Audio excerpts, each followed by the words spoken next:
খানাকুল জুড়ে বেশ কিছু জায়গায় বড় বাঁধের কাজ শুরু হয়ে গেছে। আমরা এই মুহূর্তে রয়েছি খানাকুল 2 নম্বর ব্লকের 26 বিঘা এলাকায়। এখানেও বড় বাঁধের কাজ চলছে। বেশ কিছুদিন আগেই এই বড় বাঁধের কাজ শুরু হয়েছে।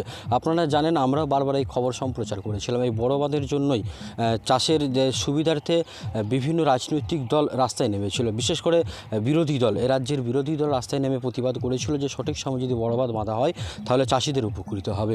যে বাঁধ বাঁধার যে কাজ, সেই কাজ পরিদর্শনে এসেছে খানাকুল 2 নম্বর পঞ্চায়েত সমিতির বেশ কিছু প্রতিনিধিরা। আমরা তাদের সাথে কথা বলবো। এই মুহূর্তে পেয়েছি। দাদা, আপনার নাম? সৌমেন মণ্ডল, খানাকুল 2 পঞ্চায়েত সমিতি খাদ্য কর্মাধ্যক্ষ। দেখুন, কাজ আমরা বিগত দিন দেখেছি যে কাজ অনেক আগে হয়ে যাওয়ার কথা, ঠিক আছে। তৃণমূল পরিচালিত যে জেলা, সেখান থেকে কাজ ঢিলমো করছে। তাই আজকে আমরা এসেছিলাম যে কীভাবে কাজ হচ্ছে, চাষিদের অসুবিধা যাতে না হয়, যাতে দ্রুত আরও কাজ হয়, এই দিকটা দেখার জন্য এসেছিলাম। কিন্তু অনেক চাষিরাদের অভিযোগ, ইতিমধ্যে যে নদীতে বড় জল এসে পৌঁছেছে, যদি জলের মাত্রা যদি বাড়ে তাহলে বাঁধতে তো অসুবিধা হবে, বা সঠিক সময়ে কি কাজ সম্পন্ন হবে? চাষিরা কি বড় জল পাবে? দেখুন, সঠিক সময়ে তো এমনি অলরেডি লেট হয়ে গেছে, তো সেক্ষেত্রে আরও স্লো কাজ চলছে। দেখা যাক না, আমরা আছি, চাষিদের পাশে আসি, আমরা থেকে কতটা কি কাজ দ্রুত করানো যায়, যে এজেন্সি আছে তাদেরকে বলছি, আমরা এইটুকু লক্ষ্য রেখেছি। অসংখ্য ধন্যবাদ সৌমেন বাবুকে। যেমনটা খানাকুল 2 নম্বর পঞ্চায়েত সমিতি প্রতিনিধি দল এসে বললো যে অতি দ্রুত এই যে কাজ, বড় বাঁধ বাঁধার যে কাজ, সেই কাজ সমাপ্ত করবে। চাষিদের যেমনটাই দাবি, যদি সঠিক সময়ে কাজ সম্পন্ন হয় তাহলে বড় জলের যে সমস্যা, সেই সমস্যা মিটবে। জানেন, তাহলে কি জল পেয়েছেন না এখনও পাননি? জল এখনও পায়নি, যাতে দ্রুতভাবে বাঁধরা হয়, চাষিরা জল পায়, সবাই চাষবাস করে। আপনাকে এই বড় বাঁধের উপরে চাষ করেন নাকি? নির্ভর করে? হ্যাঁ, বড় বাঁধে মানে জল লাগলে আমাদের আলু ছিঁচতে পাওয়া যায়, সবটাই বড় চাষ তিনে, আলু তিনে সবই। এখন কি জল পেয়েছেন বড় জন্য? পাননি না। কি মনে করছেন যদি তাড়াতাড়ি হয়ে গেলে জল পাবে চাষিরা সব? কি নাম আপনার? আমার নাম নবকুমার পাঁজা। চাষ কোথায় চাষ করলেন? চাষ করি আমি এইখানে হায়াতপুরেই চাষ হয়। আমরা নজর রাখবো সত্যি কি দ্রুত এই কাজ সম্পন্ন হয়, নাকি আবার পুনরায় এই বড় জলের চাপে বাঁধ আবার পুনরায় কাজ শুরু করতে হয়। আমি মানর আলী খান, আপনারা দেখছিলেন রাজ্যবার্তা। তন্ত্র মন্ত্র করে দেখি তার ভিতরে তুমি না।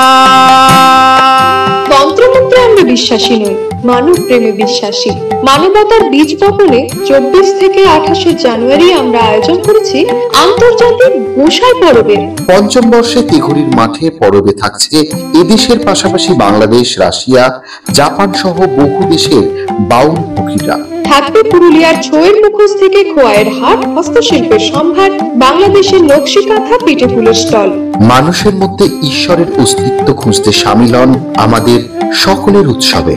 শাস্ত্র গ্রন্থ পড়ি যত, আরো দূরে সরে যাই, আরো দূরে সরে যাই, আরো দূরে সরে যাই। দি হিলিং ডায়াগনস্টিক রোগী পরিষেবার এক বিশ্বস্ত প্রতিষ্ঠান। সম্পূর্ণ শীততাপ নিয়ন্ত্রিত কলকাতার আদলে এখানে রয়েছে computerised pathology unit, polyclinic unit, ultrasound এবং echo unit, digital x-ray unit, neuro electrophysiology unit সহ মডার্ন ডিজিটালাইজড ডায়াগনস্টিক ইউনিট। এছাড়াও রয়েছে দি হিলিং মেডিসিন নামাঙ্কিত নিজস্ব ওষুধের দোকান। যে কোনো ওষুধের উপর মিলবে 20% পর্যন্ত ছাড়। রোগীর সুপরিষেবাই হলো আমাদের মূল উদ্দেশ্য।